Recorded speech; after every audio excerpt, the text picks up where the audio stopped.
আয়াত ১৬ أأمنتم من في السماء أن يخسف بكم الأرض فإذا هي تمور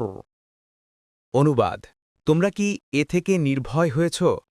যে যিনি আসমানে রয়েছেন তিনি তোমাদেরকে সহ জমিনকে ধসিয়ে দেবেন অতপর তা হঠাৎ করেই থর থর করে কাঁপতে থাকবে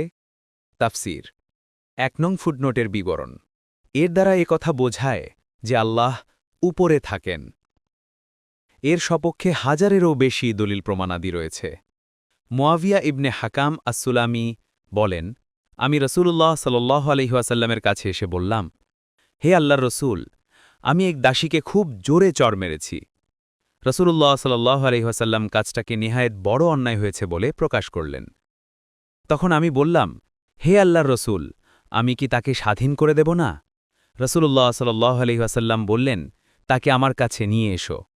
আমি দাসীটিকে নবী সাল্লাল্লাহু আলাইহি ওয়াসাল্লামের কাছে নিয়ে আসলে তিনি দাসীকে জিজ্ঞেস করলেন আল্লাহ কোথায় সে বলল আসমানে নবী সাল্লাল্লাহু আলাইহি ওয়াসাল্লাম আবার জিজ্ঞেস করলেন আমি কে সে বলল আপনি আল্লাহর রসূল তখন নবী সাল্লাল্লাহু আলাইহি ওয়াসাল্লাম বললেন একে মুক্ত করে দাও এ ঈমানদার আবু দাউদ ৩২৮২